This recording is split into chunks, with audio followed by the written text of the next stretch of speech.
নমস্কাৰ বন্ধুসকল, মই উপস্থিত হলো আহি মঙলদৈ ২ নম্বৰ কলনী উপহুপাৰা। ইয়াতে এটা সাপ এটা সোমাই আছে, অজগৰ সাপ। গতিকে আমি সাপটো বঢ়িয়াকৈ ধৰিম, আপোনালোকে ভিডিঅ'টো চাব আহকচোন বাৰু।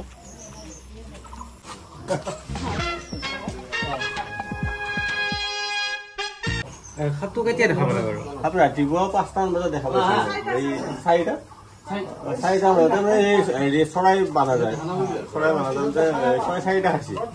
7টা আছিল, 3টা ওলাই আছে, 4টা খাইছে। তাৰপিছত দেখা পাই 8টা বাজিছে, আমি বান্ধা বুলি ভাবিছিল প্ৰথমতে। তাৰপিছতে সি সাপ বুলি মানে আমি চালোঁ, শুই আছে আৰু এতিয়া ওপৰত এনেকুৱা হয়। গতিকে আমাক ফোন কৰিলোঁ, ফোন কৰি আহি ধন্যবাদ, তাৰ বাবে ধন্যবাদ জনাম। অফিচত কৈছিল নেকি? নাই, কোৱা নাই, এতিয়া কোৱা নাই। অফিচত বাৰু ক'ব লাগিব। গতিকে আমি সাপটো আমাৰ ৰাজীৱ তেওঁক ক'লোঁ, তেওঁ আকৌ ফোন নম্বৰটো হেৰি কৰিলে। আপোনাৰ যিবিলাক হেৰি চাই ভিডিঅ' চাই থাকোঁ, বিৰাট ভাল পাওঁ আৰু সাপ ধৰি তোমালোকে ভালে কাম কৰিছে বাৰু। গতিকে আমাকো আজি উদ্ধাৰ কৰা, সেইটোৱে আমাৰ ৰাইজৰ উপকাৰ হৈছে, সেইটোৱে আশা আমাৰ দেই। বন্ধুসকল, এই সাপটো আমি উদ্ধাৰ কৰিলোঁ দৰং জিলাৰ মঙলদৈ ফেবেৰাঘাটৰ ২ নম্বৰ কলনী উপহুপাৰা শ্ৰী বজেন্দ্ৰ কুমাৰ বৰাৰ বাসস্থানত। বন্ধুসকল, এই সাপটোৱে সচৰাচৰ ৰাতি চিকাৰ কৰে আৰু ৰাতি চিকাৰ কৰিবলৈ আহি এওঁলোকৰ ঘৰত 4টা ডেকেৰী চৰাই আৰু উমনি দিয়া 25টা কণী খাই পেলায়। বন্ধুসকল, এই সাপটো সম্পূৰ্ণৰূপে অবিষাক্ত সাপ আৰু এই সাপটোৱে কামুৰিলে মানুহৰ মাংসপেশীও উঠাই নিব পাৰে।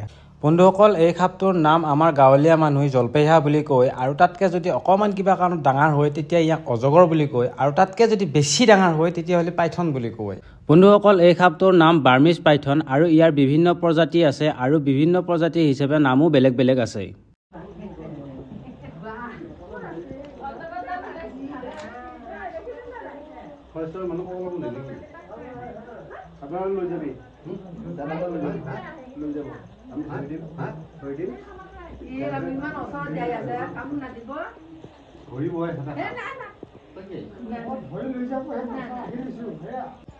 আৰু এয়া এইটো চৰাই চোক হয়, এইটো ইয়াতে চৰাই থাকে।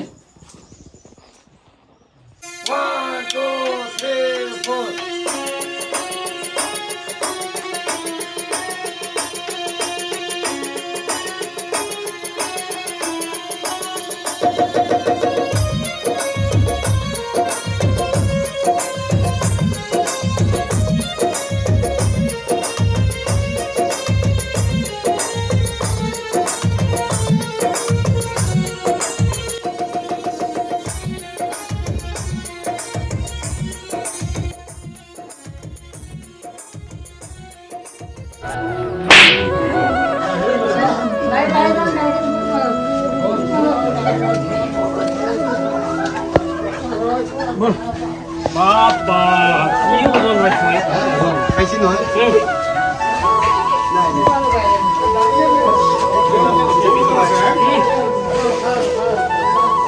30 কেজি মান। ৰসাডাল না?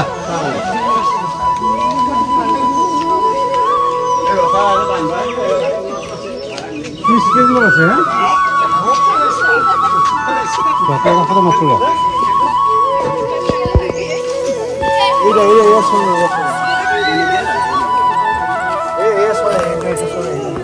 খাই আছে না?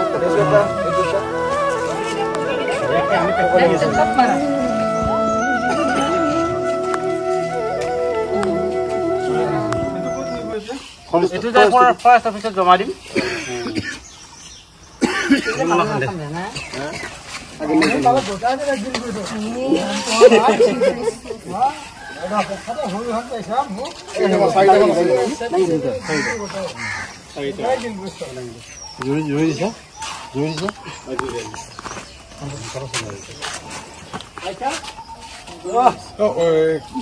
সোণমণি এটা ফটো মাৰিবাচোন।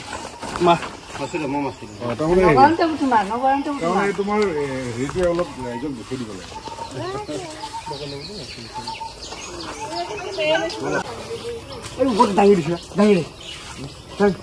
ওজন আছে নহয় বহুত। দাদা বস্তা এটা এনেকৈ থব পাৰিব নি? বস্তাটো এনেকৈ থব পাৰিব নি?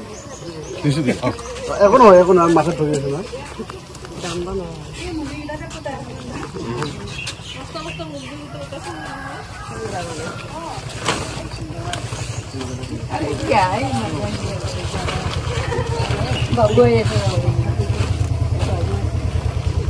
তাৰমানে চৰে ডিমায়ে যি পাইছি চব খাইছে বস্তাটো ফুটা আছে তোক পালিতো খালে হয় ইমান সৰু মানে তই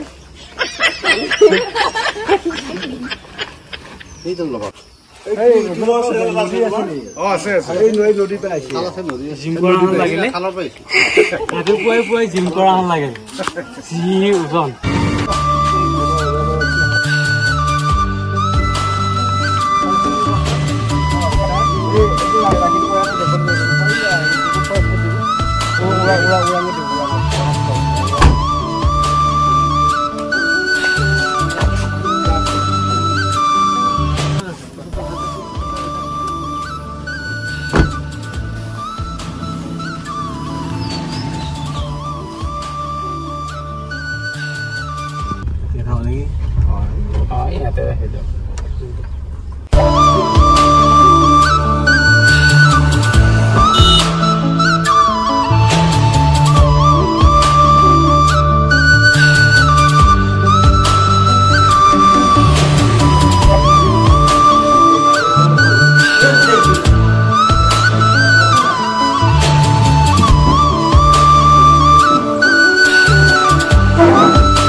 বন্ধুসকল এতিয়া ৰাতিপুৱা 6:30 আৰু 6:30 ছাৰক দেখা পাই ইমান ভাল লাগিল ছাৰে অফিচৰ কামতে ব্যস্ত হৈ আছে আৰু আমি কোৱাৰ পাছত ছাৰে বঢ়িয়াকৈ কলা বস্তুটো লৈ আহি বঢ়িয়াকৈ সোমাই দিয়ে ৰুমৰ ভিতৰত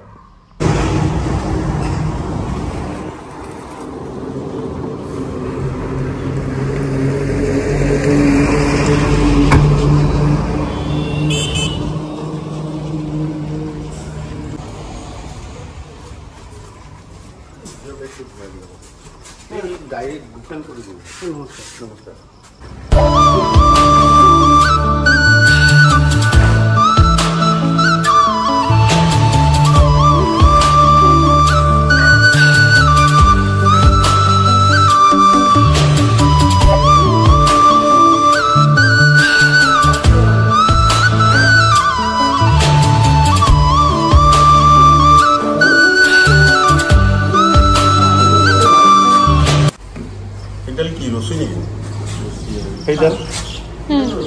বাহিৰ কৰে দেখি দিলে হাফ হ্যান্ড লাগে তুমিও ল'ব পাৰা হ্যাঁ আন্টি ঠিকই আছে বাৰু এটা বাহিৰ কৰে দেখা এই আবাৰ দিয়ে দে দেখাত ভয় লাগে ন পইচা এইটো ক'ৰ পৰা আছে এইটো এই খেলা মৰাৰ পৰা আনি দিছে বন্ধ কৰি দিয়ক ছাৰ লগ কৰিব নালাগে পইচা গুড আহিছো চাই আহিছো